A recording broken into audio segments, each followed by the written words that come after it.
Hi again, everyone, and welcome to another episode of RVBusiness Capitol Talk, sponsored by Eric Sell, also available as a podcast.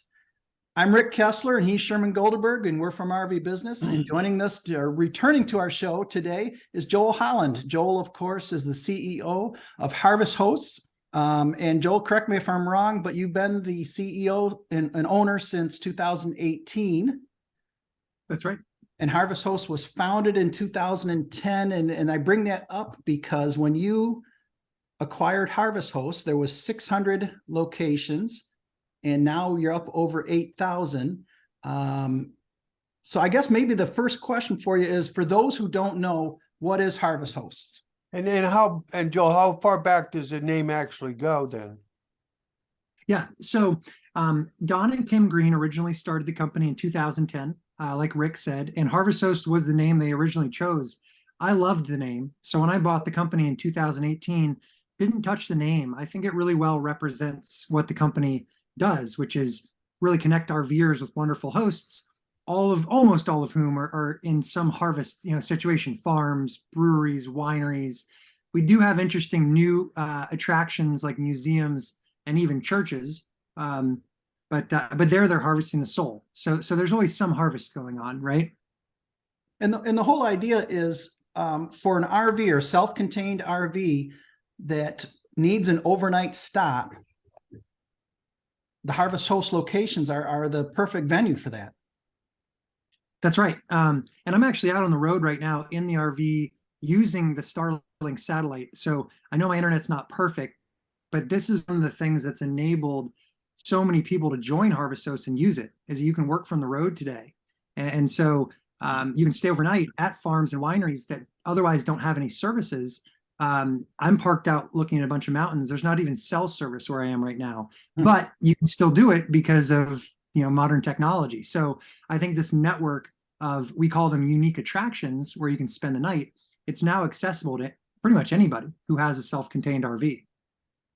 And I would say even when 2018, when you became the owner of Harvest Host, it was sort of on the radar, but obviously it's exploded since 2018. Where do you guys fit in the industry? Because if we're looking at a disruptor, Harvest Host would be one. Yes, and I think there's multiple ways to define disruptor. Sometimes a disruptor comes in and kind of disrupts the existing ecosystem. That's not what we're trying to do. We're trying to get more people interested in RVing. So we're trying to disrupt travel, right? I'm trying to make it clear that you don't have to think about travel as an airplane and a hotel. Seeing the world in an RV is a really cool way to do it. And it's also go ahead. I'm sorry. No, but that's the way we're disrupting. We're trying to show that I think anyone should try. And with the new rental companies and peer-to-peer companies, literally anybody can get into RVing and give it a try. And as we all know here on this call, it's pretty special. It's given a new look as well to the accommodations sector, certainly. Not to abuse the word disruptor here, but certainly. But then again, I've noticed some efforts to merge interests with campgrounds. Absolutely. And so from the beginning, if we were trying to disrupt anything in the RV space, it was getting people to stop staying in parking lots. And I mean Walmart parking lots, rest stops, Cracker Barrel parking lots. There's nothing necessarily wrong with them, but they're not interesting, right? I would say, and we do say, swap a Walmart for a winery, trade a rest stop for some rosé. It's just a much better way to spend the night. I think that's what we're going to keep doing. Now, we love campgrounds. So our average member, and we have over 250,000 of them now, spends about 4 days a year using Harvest Hosts. So not a whole lot, but enough to be very happy with the experiences and to get their money's worth out of the membership and to renew. But they then spend between 30 and 60 nights per year in a traditional campground. And we're the same way. The majority of my nights on the road are in a campground. Campgrounds are wonderful. So we started Campers Card to help connect our members with traditional campgrounds. And so that's a newer program we just launched last month. We just started promoting it. We already have almost 4,000 paid members of Campers Card. And we just passed 700 campgrounds. And the goal is to get to 1,000 campgrounds and, hopefully hundreds of thousands of members. But like Sherman was saying, we want to support campgrounds just like we support other small businesses. What does our Campers Card amount to for the lion's share of the people who haven't heard of it? Yes, so Campers Card is essentially a discount and perk program. So you join the program. It's not very expensive, about $30 or less. And that gets you discounts and perks at right now about 700 campgrounds, but we're adding hundreds every month. And so you can now go and stay at not just any campground. These are actually high quality campgrounds. They're vetted by our team. It is invitation only. So we reach out to campgrounds that we feel hit a certain quality threshold. And you can save between 10 to 50% per night or per stay. And there are other interesting perks like early check-in, late checkout, a welcome amenity. Some of the things that the hotel industry has been doing for a long time, I call them VIP, perks. And we're trying to bring that to RV. Nice. Wait a minute. Let me ask this before I forget. We've got two manufacturers tied in now, RV manufacturers as well, right? That's correct. Yes. So we announced essentially, if a manufacturer is creating a unit that is self-contained and will work at Harvest Host locations, we're basically certifying them adventure ready. And Jayco was the first manufacturer. We came up with this term with Jayco. And every unit they're producing this year, every single one is adventure ready, which means it can be taken to a Harvest Host location with no connections and boondock with no problem. Since then, we've had, I think we're up to like 5 or 6 manufacturers now who've joined the program. So it's pretty exciting. So a guy buys a Jayco and he automatically comes by this card. Yeah, when he buys a Jayco, they're automatically qualified to be Harvest Host members. And all of our units have to have a toilet inside cooking facilities, water, plumbing, water catches. So there are certain self-contained requirements that not every RV fits. And so we're trying to make this adventure ready program so that people know exactly whether they qualify for Harvest Hosts. Very interesting. Go ahead, Rick. I'm sorry.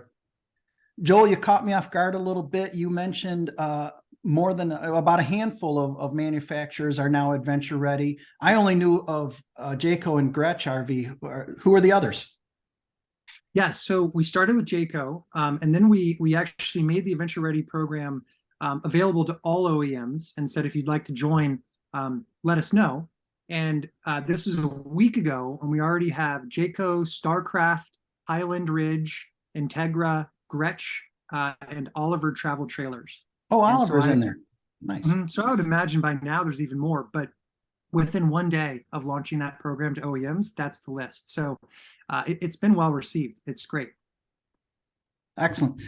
So let's talk a little bit about some of the growth that you guys have experienced. And maybe we go overseas because I think it was 2 months ago now, Brit Stops, which is similar to Harvest Host, but over in the UK. That's right. Yep. And so it's funny to say, I can finally say it, we're trying to go worldwide. I mean, the reality is we love this concept of connecting RVers with small businesses to experience the products, support the local ecosystem. And by the way, as an RVer, we have a blast. I don't think that's restricted to the United States. So last year we purchased Boondockers Welcome, and that was in Canada. So we expanded to Canada.